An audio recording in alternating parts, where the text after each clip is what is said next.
Assalamualaikum warahmatullahi wabarakatuh. Perkenalkan, nama saya Habibi dengan NIM 1022000041, Prodi Hukum Pidana Islam, Fakultas Syariah, Universitas UIN Sultan Toha Saifuddin Jambi. Di sini tujuan saya membuat video ini untuk memenuhi tugas UTS saya selaku dosen yang diberikan dosen pengampu saya, yakni Bapak Z Haryanto SHMH. Langsung saja soalnya, yakni silakan baca materi sesuai dengan bahan ajar secara keseluruhan. Berikan satu contoh kasus dari masing-masing materi yang terdapat pada bahan ajar pada setiap pertemuannya, dan berikan analisis saudara terhadap setiap pertemuannya dan problem solving atau penyelesaian permasalahan kasus. Uraikan dengan sangat jelas. Oke. Di sini saya akan jelaskan satu persatu. Jadi dari pertemuan-pertemuan yang lalu itu ada 5 pertemuan. Jadi saya sampaikan materi yang pertama dulu. Materi yang pertama itu tentang definisi dan ruang lingkup. Seperti yang dijelaskan dalam materi, bahwasanya hukum perdata itu adalah hukum mengatur hubungan antara orang dengan orang yang menitik beratkan kepentingan per orang. Ada 2, hukum material dan sumber hukum material dan sumber hukum formal. Dari sumber hukum perdata ini saya mendapat satu contoh kasus sumber hukum formal atau tertulis. Kasus sewa menyewa tanah. Jika ada seorang penyewa tanah diganggu dalam menggunakan tanah dalam seorang penyewa sewa sebab ada pihak ketiga yang mengakui bahwasanya tanah tersebut juga miliknya, ia meminta si penyewa tanah untuk meninggalkan tanah tersebut. Untuk dapat seorang penyewa menuntut pengurangan harga sewa kepada penyewa. Analisa. Dalam KUHP perdata tidak diatur dengan tegas bahwa menyewakan barang milik orang lain adalah batal. Ini berbeda dengan pengaturan jual beli yang secara jelas mengatakan bahwa jual beli barang lain adalah batal, yang berarti seorang tidak boleh menjual yang bukan miliknya. Untuk itu kita perlu lihat lagi apa saja menjadi kewajiban lagi dari orang yang menyewakan. Hal ini dapat dilihat dalam pasal 1550 KUHP Perdata, yaitu 1. Menyerahkan barang yang disewakan kepada penyewa. 2. Memelihara barang itu sedemikian rupa sehingga dapat dipakai untuk keperluan yang dimaksud. 3. Memberikan hak kepada penyewa untuk menikmati barang yang disewakan dengan tentram selama berlangsungnya sewa. Solusinya seperti yang sudah dijelaskan dalam analisa, bahwasanya seorang penyewa tanah tersebut dapat menuntut pengurangan harga sewa kepada penyewa, dan jika memang terbukti orang menyewa bukanlah orang yang berhak untuk melakukan tindakan hukum tersebut, sewa menyewa dapat menjadi batal, seperti dalam putusan Pengadilan Negeri Denpasar nomor 21 PDT 2014 PT DPS, yang mana perjanjian sewa menyewa yang dibuat antara tergugat satu dengan pihak lain menyatakan cacat yuridis dan batal demi hukum. Jika nantinya perjanjian sewa menyewa Anda dengan orang yang menyewakan nyatakan batal demi hukum, maka kedudukan para pihak dalam perjanjian harus dikembalikan seperti semula sebelum terjadi perjanjian sewa menyewa tersebut, yang berarti Anda berhak untuk mendapatkan kembali uang sewa yang telah Anda bayar. Itu sedikit mengenai materi pertama yang pembahasannya tentang definisi dan ruang lingkup. Mungkin itu sedikit yang saya ketahui tentang definisi dan ruang lingkup hukum perdata.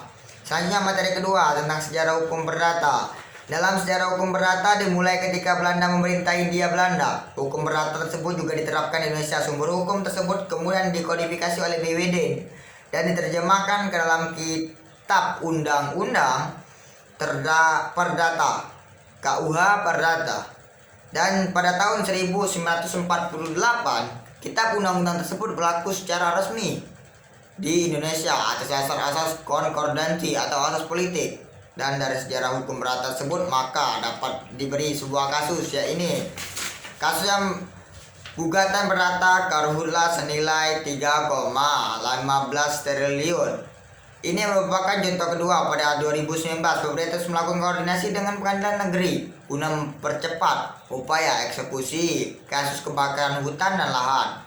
Karhutla yang sudah berkekuatan hukum tetaplah ingkrah.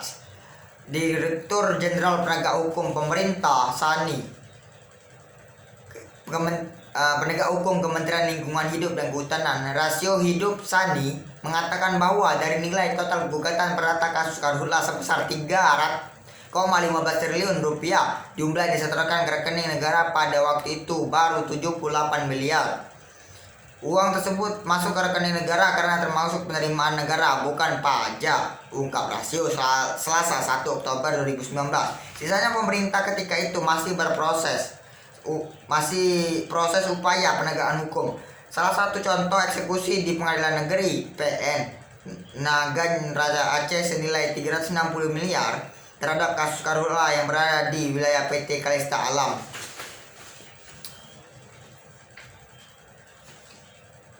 Yang ketika itu akan dilelang untuk membayar ganti rugi. Selain itu, pemerintah juga membahas pengiriman surat ke beberapa PN agar segera melakukan pemanggilan pihak yang terkait. Ada 7 surat sudah kami kirimkan ke pengadilan, artinya ada 7 perusahaan harus membayar ganti rugi ini, ungkap Rasio.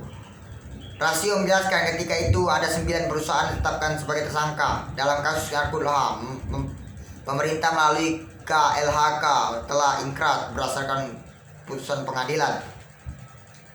Dari 9 gugatan perdata yang telah ingkrah itu nilai gugatannya 3,15 triliun rupiah.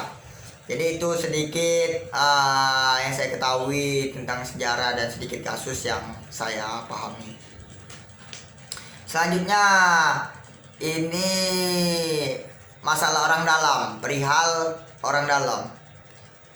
Ini ada ya sedikit kasusnya saya angkat, kasus Joko Chandra korupsi bank. Kasus skandal korupsi Bank Bali yang terjadi sejak tahun 1999 kembali diperbincangkan publik ini setelah terpidana korupsi pengalihan hak tagih KSI Bank Bali Joko Chandra berhasil ditangkap Reskrim Polri. Direktur PT Eragian Prima LGP itu diketahui bersembunyi Malaysia sebelum ditangkap tim khusus Reskrim. Dia gelandangan ke Indonesia, telah melarikan diri sejak tahun 2009. Joko Chandra diketahui sempat keluar masuk Indonesia pada 8 Juni 2020. Dia sempat ke Jakarta untuk mendaftarkan peninjauan kembali PK di Pengadilan Negeri Jakarta Selatan atas kasus yang membelitnya. Dia juga sempat mengurus KTP di kelurahan. Kasus yang membelitnya dia juga sempat mengurus KTP di kelurahan kasus yang membelit Grogol dan sempat mengajukan pembuatan paspor di kantor imigrasi Jakarta Utara. Baca juga mengenai istilah KSI dalam kasus korupsi Bank Bali dilansir dari Kontan Jumat 31/7/2020. Kasus Joko Chandra terakhir KSI Bank Bali bermula saat Direktur Bank Utama Bali kala itu, Rudy Ramli, kesulitan menagih piutangnya yang tertanam di brankas Bank Dagang Nasional Indonesia BDNI, Bank Umum Nasional BUM dan Bank Tiara pada 1997. Total utang Bank Bali di 3 bank itu sekitar 3 triliun rupiah. Hingga ketiga bank itu masuk perawatan Badan Penyihatan Perbankan Nasional BPPN. Tagihan tersebut tak kunjung cair. Di tengah keputusan akhirnya Rudy Ramli menjalin kerja sama dengan PT Rima AGP, di mana Joko Chandra duduk selaku Direktur, Setio Novanto yang saat itu bendahara Partai Golkar menjabat Direktur utamanya. Mungkin itu sedikit ulasan dengan kasus Joko Chandra. Nah, ini masuk lagi ke materi keempat, hukum perkawinan. Dijelaskan hukum perkawinan adalah pertalian sah antara seorang laki-laki dan seorang perempuan untuk waktu lama, dan dalam pasal 26 KUH Perdata, sebuah perkawinan hanya sah jika memenuhi syarat-syarat dalam KUH Perdata. Dan yang seperti kita tahu bahwasanya pernikahan tidak berjalan mulus, selalu ada hambatan setiap pernikahan. Bagi yang tidak dapat menahan ujian tersebut, maka akan timbul perceraian. Maka dalam hal ini, dalam kesempatan ini saya mengambil kasus perceraian dalam hukum perkawinan. Ini ada kasus perceraian berujung pembongkar rumah di Jawa Timur.